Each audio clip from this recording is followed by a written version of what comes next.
Hello guys, welcome back to my channel. അപ്പോൾ രാവിലെ തന്നെ നമുക്ക് ചിക്കൻ വെള്ളത്തിലിട്ട് വെക്കാം കേട്ടോ. കാരണം രാവിലെ എന്ന് പറഞ്ഞാൽ ഇത് രാവിലെ നല്ലൊരു 12 മണീൻ്റെ മുന്നെയാണ്. അതിനുശേഷം മോൾക്കുള്ള രാഗി ഞാൻ വെള്ളത്തിലിട്ട് വെച്ചിട്ടുണ്ടായിരുന്നു തലേദിവസം. അപ്പോൾ അതൊന്ന് നന്നായിട്ട് കഴുകി വൃത്തിയാക്കിയിട്ട് നമുക്ക് എന്ത് ചെയ്യാം, ഒരു തുണിയിലേക്ക് കെട്ടി വെക്കാം. ഞാനത് സ്പ്രൗട്ട്സ് ആക്കാൻ വേണ്ടിയിട്ടാണ് കേട്ടോ. അപ്പോൾ തുണിയിൽ കെട്ടി വെച്ചിട്ടുണ്ടെങ്കിൽ 2 ദിവസത്തിനുള്ളിൽ അത് മുള പൊട്ടി വന്ന് സ്പ്രൗട്ട്സ് ആവും. അതിനുശേഷം നമുക്ക് ഉണക്കി പൊടിച്ചെടുക്കാം അവൾക്ക് കൊടുക്കാൻ വേണ്ടി. അതൊക്കെ കഴിഞ്ഞ് ഞാൻ എൻ്റെ കൂളിയൊക്കെ കഴിഞ്ഞ് വന്നപ്പോൾ ഇന്ന് പുട്ട് ഉണ്ടാക്കണോ ബിരിയാണി ഉണ്ടാക്കണോ എന്നുള്ള ചിന്തയിലായിരുന്നു. അപ്പോൾ പിന്നെ വിചാരിച്ച് എന്നും പുട്ട് വേണ്ട, ഇന്ന് ബിരിയാണി ആക്കാമെന്ന്. അങ്ങനെ ഇന്ന് ബിരിയാണി ആക്കാമെന്ന് വിചാരിച്ച് ബിരിയാണി തരിക്കഞ്ഞി ഉണ്ടാക്കാമെന്ന് വിചാരിച്ചു കേട്ടോ. അതിനുശേഷം ഞാൻ ആവശ്യമുള്ള പച്ചക്കറികളൊക്കെ എടുത്ത് ഇനി ഇതൊക്കെ അരിഞ്ഞെടുക്കണമല്ലോ.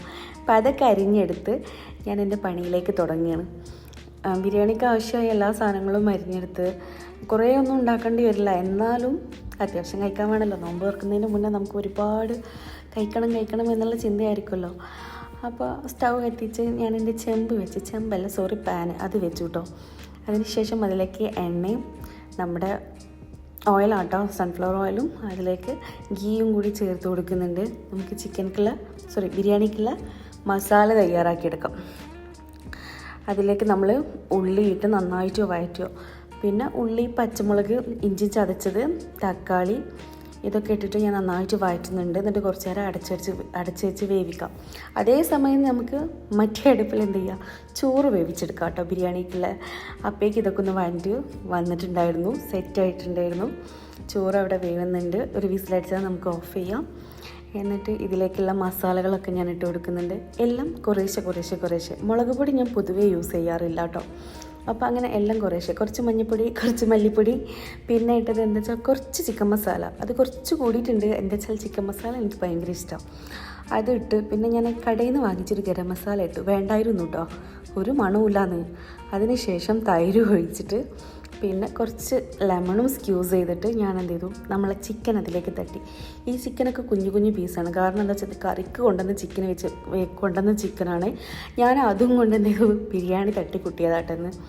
അപ്പം ഞാനിത് കുറേ കാലത്തിന് ശേഷം ഉണ്ടാക്കുന്ന ഒരു അരി കൊണ്ടുള്ള ബിരിയാണിയാണ്. ഞാൻ സാധാരണ ഉണ്ടാക്കാറില്ല.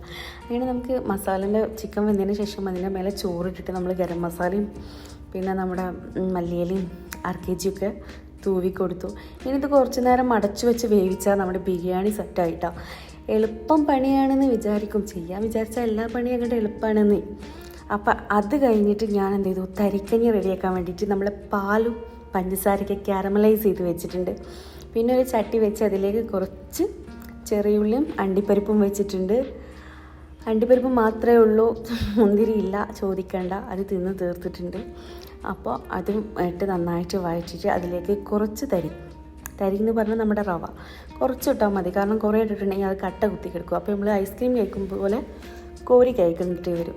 അപ്പോൾ അത് ഒഴിവാക്കാൻ വേണ്ടിയിട്ട് കുറച്ച് സേമിയ, ഒരു കാണാൻ മുഞ്ചിരി. അപ്പോൾ അതും കൂടി ഇട്ട് നന്നായിട്ട് വഴറ്റിയിട്ട് നമ്മൾ എന്ത് ചെയ്യും, നമ്മുടെ കുക്കറിലേക്ക് ഇട്ട് കൊടുക്കും. പാല് തിളപ്പിച്ച് വെച്ചിട്ടുണ്ടല്ലോ, അതിലേക്ക് ഇട്ട് കൊടുക്കും. അതോടുകൂടി അതൊന്ന് തിളച്ച് വന്ന് ഒന്ന് സെറ്റായിട്ടുണ്ടെങ്കിൽ നമ്മുടെ തരിക്കഞ്ഞി റെഡി. പിന്നെ നമുക്കതിലേക്ക് ആവശ്യമുള്ളത് പപ്പടും തൈരും. അച്ചാർ ഇവിടെ ഉണ്ട്, നമ്മുടെ മുന്തിരി അച്ചാറില്ലേ, മധുരമുള്ള, അതുണ്ട് ബിരിയാണിക്ക് കേട്ടോ. അപ്പോൾ ഇത് സെറ്റായി കഴിഞ്ഞപ്പോൾ ഞാൻ എന്ത് ചെയ്തു, പപ്പടം പൊരിച്ചെടുക്കാമെന്ന് വിചാരിച്ചു. പപ്പടം പൊരിച്ചെടുത്തിട്ടില്ല കേട്ടോ, പപ്പടം പൊരിക്കാമെന്ന് വിചാരിച്ചിട്ടുണ്ട്. പിന്നെ ചട്ടി വെച്ച് അടുത്തതായിട്ട് എണ്ണ ഒഴിച്ച് പപ്പടം പൊരിച്ചെടുത്തു.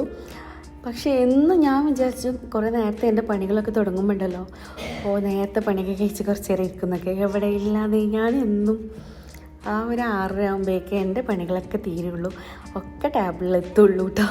അപ്പോൾ പപ്പടമൊക്കെ പൊരിച്ചെടുത്ത് ഞാൻ കുറച്ച് തൈരും ഉണ്ടാക്കി, അച്ചാറും സാധനങ്ങളൊക്കെ ആയിട്ട് ഞാൻ ടേബിളിൽ നിരത്തി വെച്ചു. ഞങ്ങൾ ബാങ്ക് കൊടുത്തിട്ടില്ല, ബാങ്ക് കൊടുത്ത് നോമ്പ് തുറന്ന് നിസ്കരിച്ച് ഓതി. പിന്നെ പ്രത്യേകിച്ച് പരിപാടിയൊന്നും ഉണ്ടാവില്ല, ഞങ്ങൾ കിടന്നിറങ്ങും കേട്ടോ. അപ്പോൾ ഇത്രയേ ഉള്ളൂ, ബായ്.